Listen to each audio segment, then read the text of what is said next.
नमस्कार दोस्तों, कलयुग के चमत्कार संतों की वाणी में आप सबका स्वागत है। दोस्तों, विशाख मास के शुक्ल पक्ष की चतुर्दशी तिथि को नरसिम्हा जयंती मनाई जाती है। इस साल 21 मई दिन मंगलवार को नरसिम्हा जयंती है। इसी दिन छिन्नमस्तिका जयंती भी मनाई जाती है। इसी दिन भगवान ने नरसिंह अवतार लेकर हिरण्यकश्यप का वध किया था और अपने भगत प्रहलाद की रक्षा की थी। कुछ लोग इस दिन व्रत भी रखते हैं क्योंकि चतुर्दशी के दिन सूर्यास्त के दौरान नरसिंह भगवान प्रकट हुए थे। इसलिए चतुर्दशी तिथि 21 मई को शाम 5:40 से शुरू हो जाएगी और इसकी समाप्ति 22 मई को शाम 6:48 पर होगी। जो भगत सूर्योदय तिथि के हिसाब से व्रत रखना चाहते हैं वो 22 मई को व्रत रख सकते हैं और चतुर्दशी तिथि के दिन पूजा का सायंकाल का शुभ समय 21 मई दिन मंगलवार को 4:21 से लेकर 7 बजे तक रहेगा। दोस्तों, वैसे तो विशाख मास में प्रत्येक तिथि का दिन का वार का संपूर्ण महीने का एक विशेष महत्व है, लेकिन उसी के अंतर्गत विशाख मास में कई ऐसे दिन आते हैं जिनका अपने आप में कुछ विशेष महत्व बन जाता है, जैसे कि एकादशी का दिन, जैसे कि अमावस्या का दिन, पूर्णमासी का दिन और इसी तरह इसमें आता है विशाख शुक्ल पक्ष चतुर्दशी का दिन, जब भगवान श्री नरसिंह अवतार प्रकट हुए थे, जो कि भगवान शिव की भी तिथि है। और उसी तिथि में भगवान अपने भगत की रक्षा के हेतु एक अद्भुत रूप धारण करके आए हैं और इसे हम नरसिंह अवतार कहते हैं, जो कि भगत प्रहलाद की रक्षा के लिए भगवान ने धारण किया था।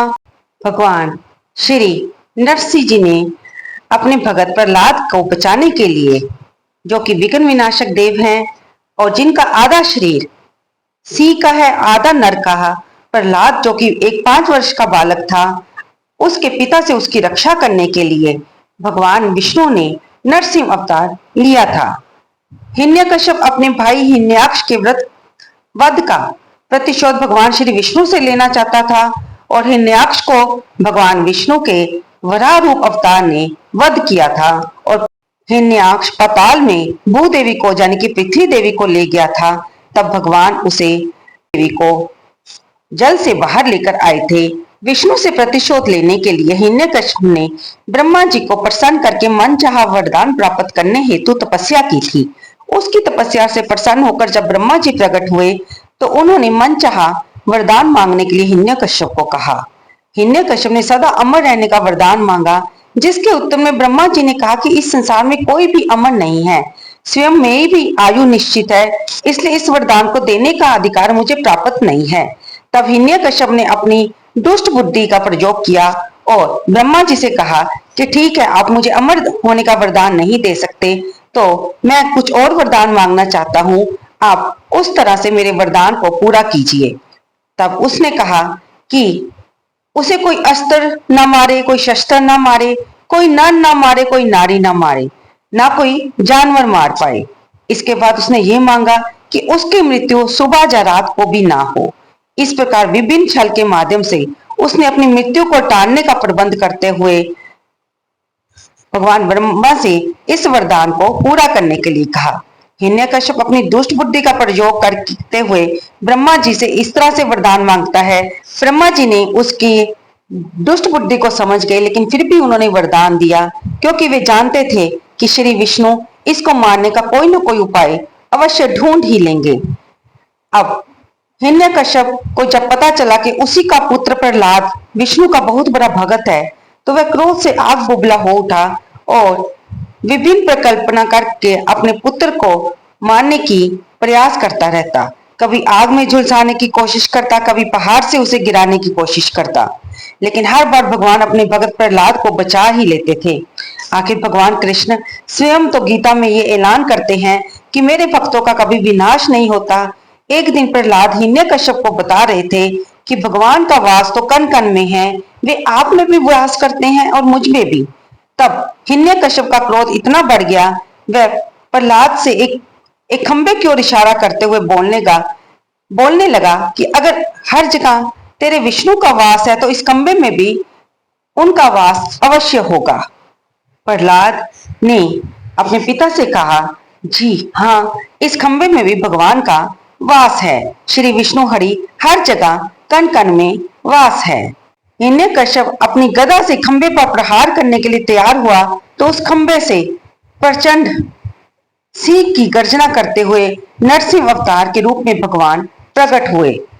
अपने भगत ब्रह्मा जी के आशीर्वाद का मान रखते हुए और दूसरे भगत प्रहलाद को बचाने हेतु भगवान ने आधे नर और आधे सिंह का शरीर धारण किया, क्योंकि हिरण्यकश्यप ने अपने वरदान में मांगा था कि उसे ना नर मारे, ना नारी मारे, ना पशु मारे, ना पक्षी मारे, ना कोई जानवर मारे।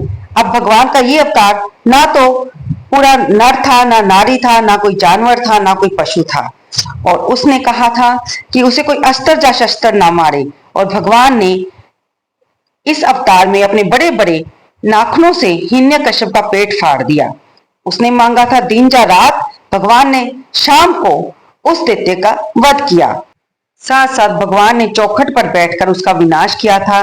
चौखट ऐसी जगह होती है जिसको घर के अंदर भी नहीं माना जाता और ना ही घर के बाहर माना जाता है, जिसको घर के अंदर या बाहर नहीं कहा जा सकता, क्योंकि हिरण्यकश्यप ने अपने वरदान में यही मांगा था कि वह ना अंदर मरे ना बाहर मरे, और भगवान ने उसे चौखट पर बैठकर अपनी जांघ पर लेटाकर ही मारा था। उसके बाद जब भगवान ने हिरण्यकश्यप का वध कर दिया तो वे उस समय बहुत ही क्रोध में थे।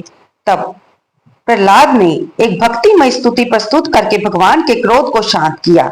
उस समय भगवान इतने क्रोध में थे कि स्वयं और देवता तो क्या बल्कि लक्ष्मी जी भी उनके पास जाने से डर रही थी। तब भगवान का क्रोध उनके भगत प्रहलाद ने ही शांत किया।